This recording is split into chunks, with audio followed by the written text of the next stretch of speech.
तबीयत ठीक नहीं। आज बाबा की महावाक्य 3/10 यानी 3 अक्टूबर की बाबा की महावाक्य है। आज बाबा ने, वैसे तो बाबा संगम युग पर हम सबको ब्रह्मा कुमार और कुमारी की टाइटल दिया है, चाहे गृहस्थ में रहते हैं चाहे समर्पित है। सब कौन है? बाबा के ब्राह्मण बच्चे हैं, ब्रह्मा कुमार कुमारी। और आज बाबा ने खास गृहस्थ वालों के लिए थोड़ा इशारा किया है। जैसे काल की देखो आधा पेज तो पूरी समर्पित वालों के लिए बाबा ने कितनी, बाबा ने एकदम साधारण रीति से भी और बहुत बड़ा डायरेक्शन दिया है। तो आज बाबा ने गृहस्थ वालों के लिए कहा कि गृहस्थ व्यवहार में रहो पर कमल फूल समान रहो, और गृहस्थ व्यवहार में रहते तोड़ निभाओ, बैलेंस से चलो और तोड़ भी निभाओ। तो बाबा ने कहा तो बाबा के नाम वाला कर सकेंगे। और बाबा ने कहा चाहे गृहस्थी हो चाहे समर्पित, एक दूसरे से नफरत नहीं करो। हम बाबा के बहुत सिखीले दे बच्चे हैं।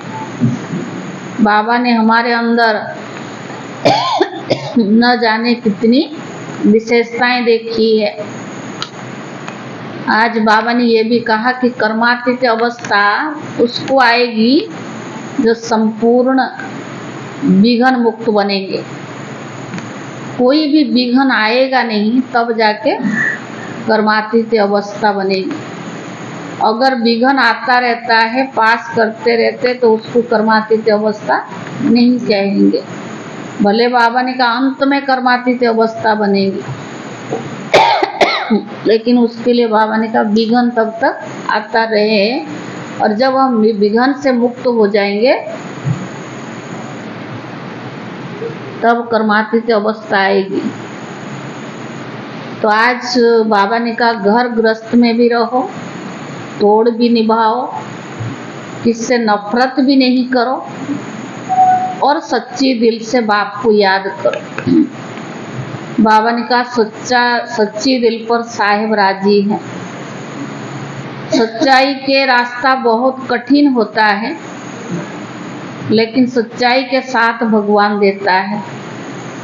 सच्चाई को जिद्दी से सिद्धि नहीं किया जाता है कि मैं सच हूँ, उसको जिद्दी से सिद्धि नहीं किया जाता। सत्य वाला व्यक्ति अपनी सभ्यता पूर्वक समय अनुसार बातें आप पे ही सिद्ध हो जाता है।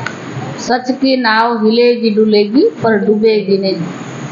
तो बाबा ने बीच में और भी कई डायरेक्शन दिया है। और आज बाबा ने धारणा के साथ साथ, योग के साथ साथ घर गृहस्थ में रह के हम कैसे सर्विस करें, उसकी भी बाबा ने बहुत सारी युक्तियां भी बताई है। सार है मीठे बच्चे, गृहस्थ व्यवहार में रहते सबसे तोड़ निभाना है, नफरत नहीं करनी है।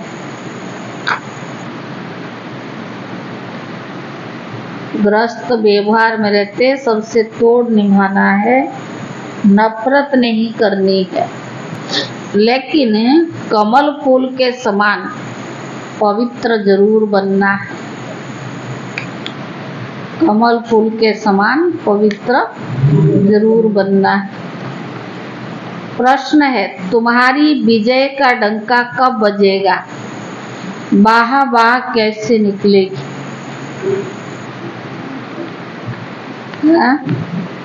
तुम्हारी विजय का डंका कब बजेगा? वाह वाह कैसे निकलेगी? अंत समय। और उत्तर है अंत समय। अंत समय जब तुम बच्चों पर माया की ग्रहचारी बैठना बंद हो जाएगी, कब लगे बंद होगा? जो माया की गृहचारी बैठना बंद हो जाएगी, सदा लाइन क्लियर रहेगी, सदा लाइन क्लियर रहेगी, तब वाह वाह निकलेगी। विजय का डंका बजेगा। अभी तो बच्चों पर गृहचारी बैठ जाती है, अभी तो बच्चों पर गृहचारी बैठ जाती है, विघ्न पड़ते रहते हैं। 3 पैर पृथ्वी के भी सेवा के लिए मुश्किल मिलते हैं, 3 पैर सेवा के लिए भी पृथ्वी मुश्किल मिलते हैं, लेकिन वह भी समय आएगा। कौन सा समय आएगा? जब तुम सारे विश्व का मालिक बने होंगे।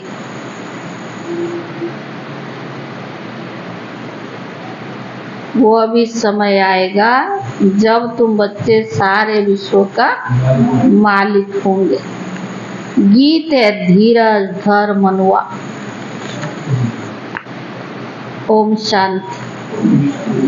बाबा ने कहा बच्चे नंबरवार पुरुषार्थ अनुसार जानते हैं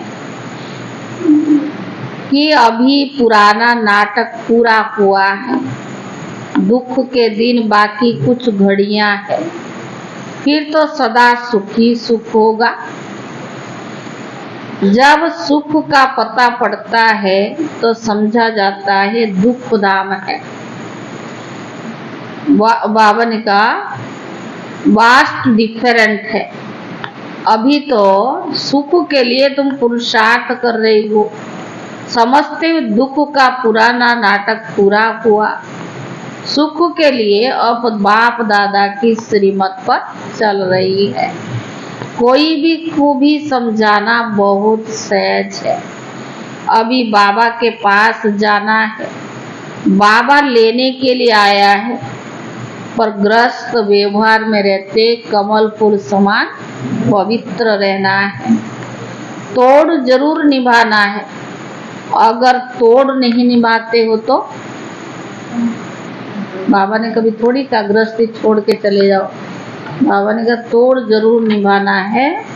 अगर नहीं निभाते हो तो जैसे सन्यासी मिसल हो जाते हैं, वो तोड़ नहीं निभाते तो उनको निवृत्ति मार्ग हठयोग कहा जाता है।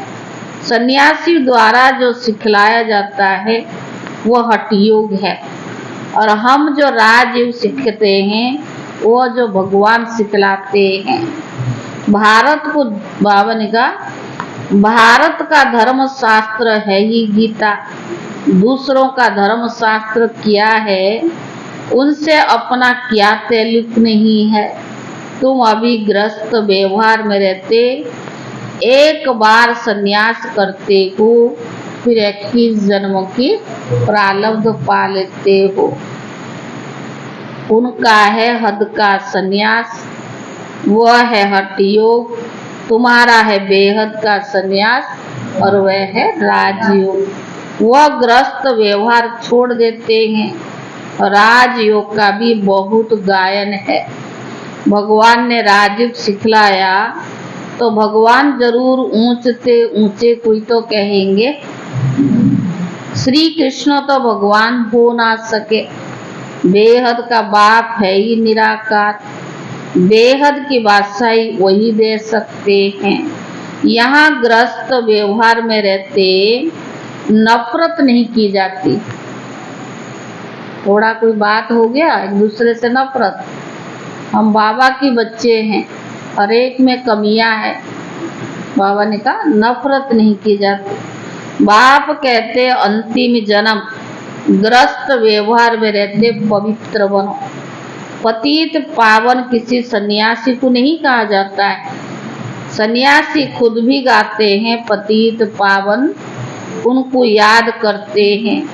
वह भी पावन दुनिया चाहते हैं, परंतु ये नहीं जानते कि दुनिया एक और है। जबकि वह ग्रस्त व्यवहार में नहीं तो देवताओं को भी नहीं मानेंगे। वह कभी राजयोग सिखला न सके, ना बाप कभी हठी युग सिखला सकते, सन्यासी राजयोग नहीं सिखला सकते और बाबा कभी हठी युग नहीं सिखला सकते, ना सन्यासी कभी राजयोग सिखला सकते हैं। यह है समझने की बात। अभी दिल्ली में वर्ल्ड कॉन्फ्रेंस होती है, उनको समझाना है, लिखत में सभी को देना है। वहाँ तो मतभेद हो जाता है ना, लिखत में होगा तो सभी समझ जाएंगे उन्होंका उद्देश्य क्या है। अभी तुम समझते हो हम है ब्राह्मण कुल के, हम शूद्र कुल में मेंबर कैसे बन सकते, व विकारी कुल में खर अपने को कैसे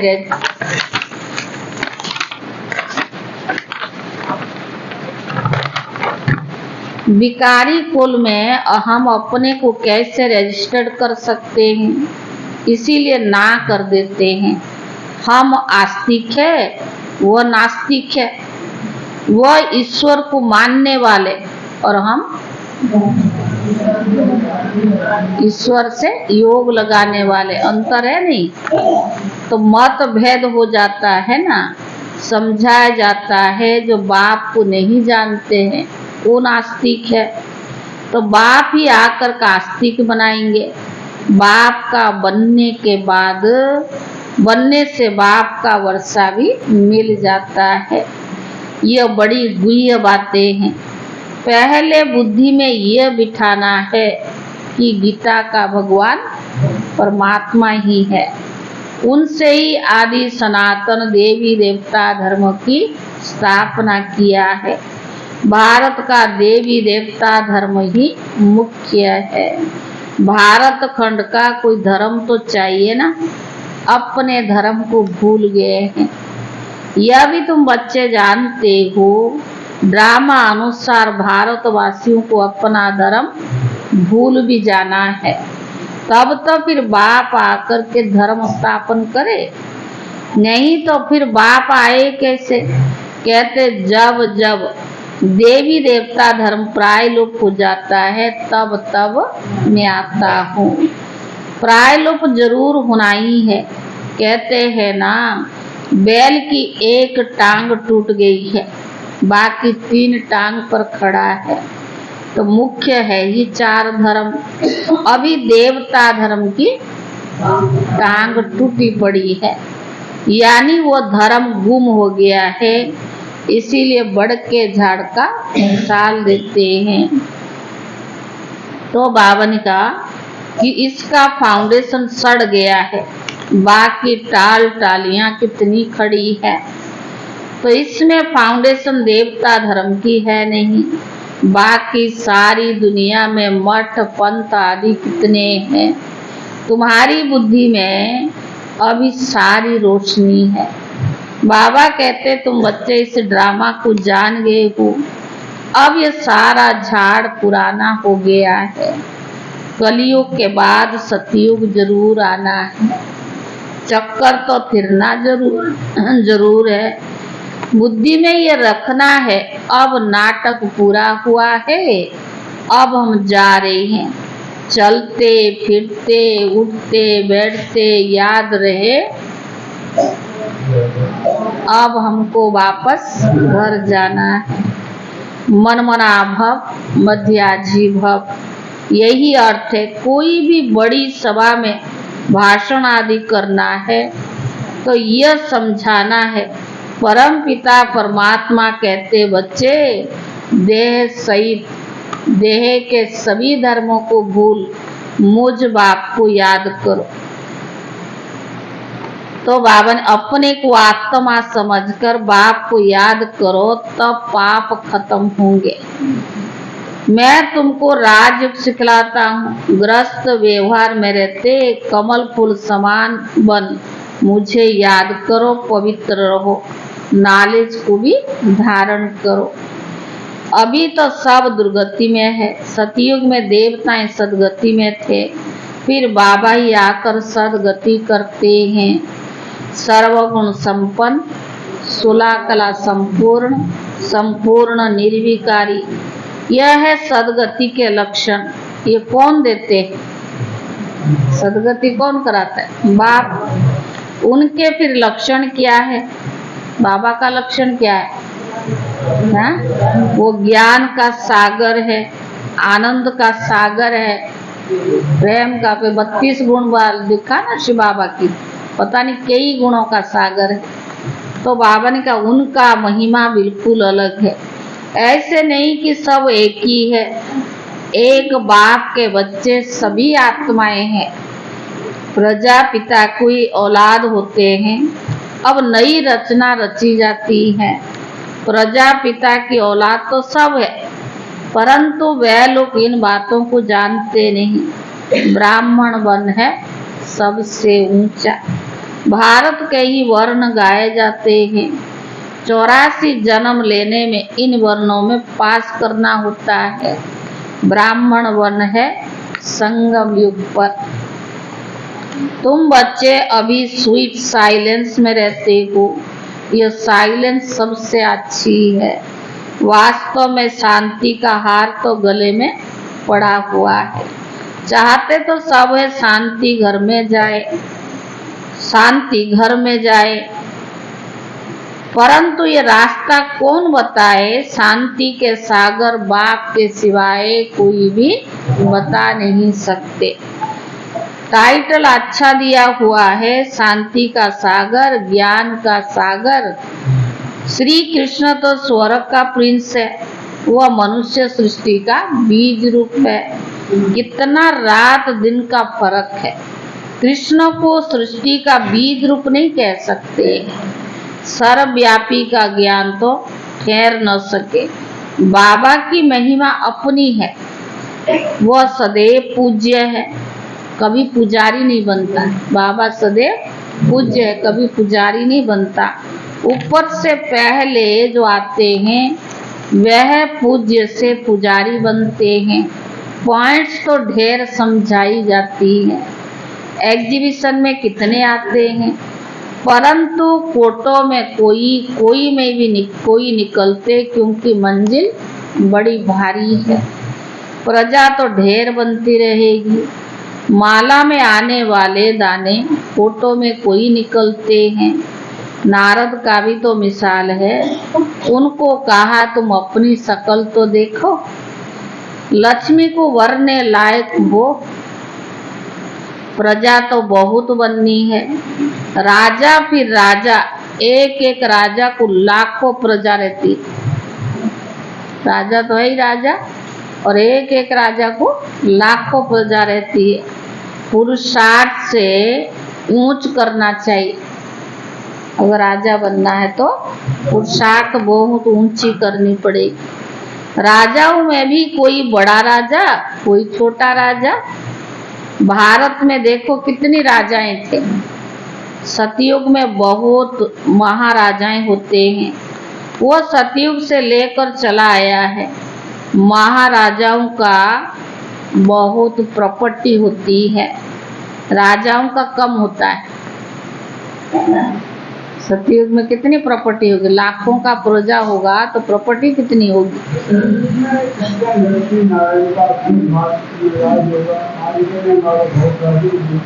नहीं, वो 8 गद्दी तो होता है ना, एक ही तो राजा चलाएगा। हाँ, अलग अलग, जैसे एक जन्म लिया दूसरा जन्म लिया, नहीं, अनेक राजाओं के साथ प्रजा भी बहुत होंगे। राजा तो एक ही होगा ना, अनेक राजा कैसे चलाएगा? पर चलेगा तो पहले लक्ष्मी नारायण के, पहले राधे कृष्ण, फिर लक्ष्मी नारायण, उसके बाद धीरे धीरे डिग्रियां कम होती जाएगी।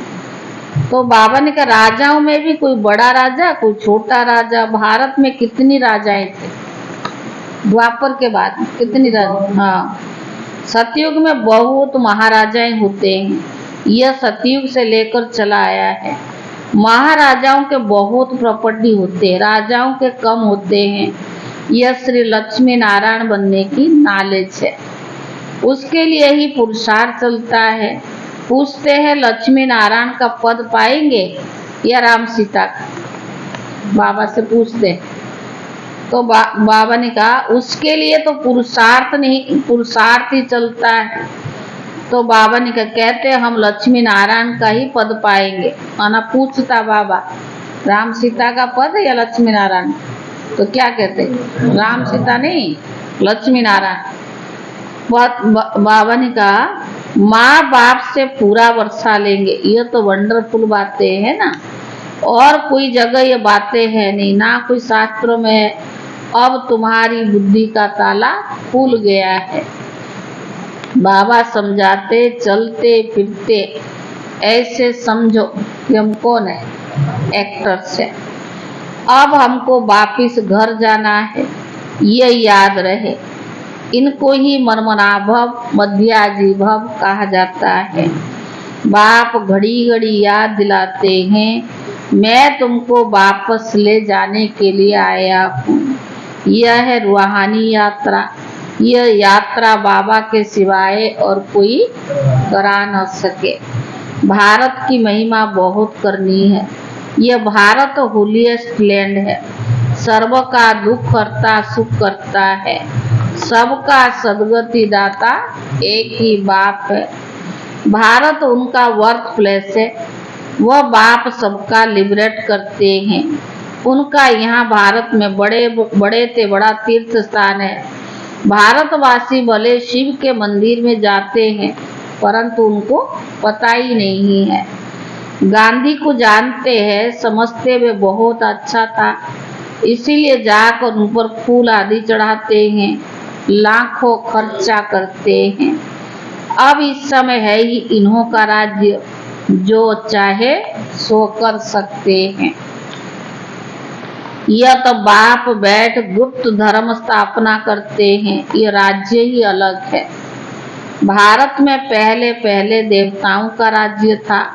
दिखाते असुर और देवताओं की लड़ाई लगी, परंतु ऐसी बात तो है नहीं।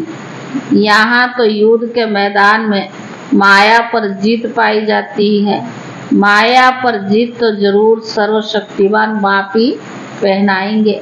बाबा ही रावण राज्य से छुड़ाकर राम राज्य की स्थापना करा रहे हैं। बाकी वहाँ लड़ाई आदि की बात होती नहीं। अभी देखेंगे तो सृष्टि में सर्वशक्तिवान इस समय क्रिश्चियन लोग हैं। वह चाहते तो सब पर जीत पा सकते, परंतु विश्व का मालिक बने ये कायदा नहीं। इस राज को तुम बच्चे जानते हो। तो बाबा ने कहा, नहीं तो उन्हों की संख्या कम होनी चाहिए क्रिश्चियन की। इस समय सर्वशक्तिवान राजधानी क्रिश्चियन की है, नहीं तो उन्हों की संख्या कम होनी चाहिए, क्योंकि वो लास्ट में आए क्रिश्चियन। परंतु 3 धर्म में यह धर्म सबसे तीखा है। क्रिश्चियन धर्म अभी जो है सबसे हाथ कर बैठे हैं। यह भी ड्रामा बना हुआ है। इनके द्वारा फिर हमको राजधानी मिलेगी।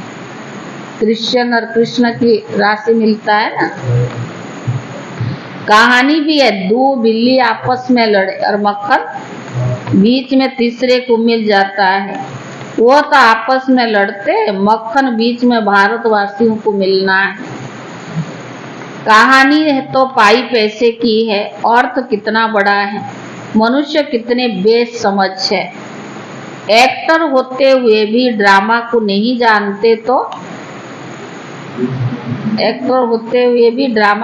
जानते तो बेसमझ बन पड़े हैं। समझते भी गरीब है। साहूकार लोग भी कुछ नहीं समझते हैं। गरीब निवाज पतित पावन बाप गाया हुआ है। अब प्रैक्टिकल में वो पाठ बजा रही हैं। बड़ी बड़ी सभाओं में तुमको ये समझाना है। विवेक कहता है कि धीरे धीरे वाह वाह निकलेगी, लास्ट मोमेंट में डंका बजना है। अभी तो बच्चों पर बहुत ग्रहचारी बैठती है। आज स्थिति ठीक है और कल कुछ हो गया काम। ग्रहचारी बैठती है, लाइन क्लियर नहीं है। जब बाबा से बुद्धि का लाइन क्लियर नहीं है तो आपको कैसे टचिंग होगी? टचिंग पावर कम हो जाता है ना, कैच नहीं कर पाएंगे। क्यों? ग्रहचारी बैठी है। विघ्न पढ़ते रहते, यह भी ड्रामा अनुसार पढ़ते ही रहेंगे। जितना पुरुषार्थ करेंगे उतना ऊंच पद पाएंगे। पांडवों को 3 पैर पृथ्वी नहीं मिलते थे, अभी का ही तो गायन है। परंतु ये किसको पता नहीं कि वही फिर प्रैक्टिकल में विश्व के मालिक बने। तुम बच्चे जानते हो, इसमें अफसोस नहीं किया जाता है। कल पहले भी ऐसे हुआ था। ड्रामा के पट्टे पर खड़े रहना चाहिए, हिलना नहीं चाहिए। अब नाटक पूरा होता है, चलते सुखधाम। पढ़ाई ऐसे पढ़नी है जो ऊंच पद पा लेवे। अच्छा मीठे मीठे सिखी ले दे बच्चों प्रति माता पिता बाप दादा का याद प्यार और गुड मॉर्निंग। रूहानी बाप की, रूहानी बच्चों को नमस्ते। और रूहानी बच्चों की तरफ से रूहानी बाप दादा को याद प्यार और नमस्ते। धारणा के लिए मुख्य सार। पहला है, चलते फिरते अपने को एक्टर समझना है। ड्रामा के पट्टे पर अचल रहना है। बुद्धि में रहे कि अभी हम वापस घर जाते हैं। चलते फिरते अपने को एक्टर समझना है। ड्रामे के पट्टे पर अचल रहना है। बुद्धि में रहे कि अभी हम वापस घर जाते हैं, हम यात्रा पर हैं। दूसरा, सदगति से सर्व लक्षण स्वयं में धारण करनी। सदगति के सर्व लक्षण स्वयं में धारण करनी। सर्वगुण संपन्न 16 कला संपूर्ण बनना है। सर्वगुण संपन्न और 16 कला संपूर्ण बनना है। वरदान, संगम योग पर श्रेष्ठ मत द्वारा श्रेष्ठ गति को प्राप्त करने वाले। संगम युग पर श्रेष्ठ मत द्वारा श्रेष्ठ गति को प्राप्त करने वाले फल के प्रत्यक्ष फल के अधिकारी भव। प्रत्यक्ष फल के अधिकारी भव। संगम युग पर श्रेष्ठ मत के आधार पर श्रेष्ठ कर्म करते हो, उसका प्रत्यक्ष फल अर्थात सफलता अभी ही प्राप्त होती है। श्रेष्ठ कर्म करते हो, उसका फल प्रत्यक्ष फल अर्थात सफलता अभी ही प्राप्त होती है। इसीलिए कहते, जैसी मत वैसी गत। वह लोग समझते मरने के बाद गति मिलेगी, लेकिन आप बच्चों को इस अंतिम मर्जीवा जन्म में हर कर्मों की सफलता का फल अर्थात गति प्राप्त होने का वरदान मिला हुआ है। आप भविष्य के इंतजार में नहीं रहते, अभी अभी करते और अभी अभी प्राप्ति का अधिकार मिल जाता है। इसको कहते रचयिता का रचना से सच्चा प्यार है। स्लोगन है, दृढ़ संकल्प से हर कदम में बाप को फॉलो करने वाले ही संपन्न बनते। दृढ़ संकल्प से हर कदम में बाप को फॉलो करने वाले ही संपन्न बनते। आज का अव्यक्त इशारा 3 अक्टूबर। कोई भी समर्थ संकल्प आत्मिक स्थिति अर्थात एनर्जी जमा करता है, समय भी सफल करता है। व्यर्थ संकल्प एनर्जी और समय को व्यर्थ गमाता है। इसीलिए अब व्यर्थ संकल्प भी रचना बंद करो। उससे क्या होता? व्यर्थ चला। यह रचना ही आत्मा रचता को परेशान करने वाली है। व्यर्थ क्या करता? आत्मा को परेशान करती है। इसीलिए सदा यही शान में रहो कि मैं आत्मा मास्टर सर्वशक्तिवान हूँ, समर्थ आत्मा हूँ, तो कभी परेशान नहीं होंगे और उनको भी परेशानी को मिटाने वाली बन जाएंगे। ओम शांति।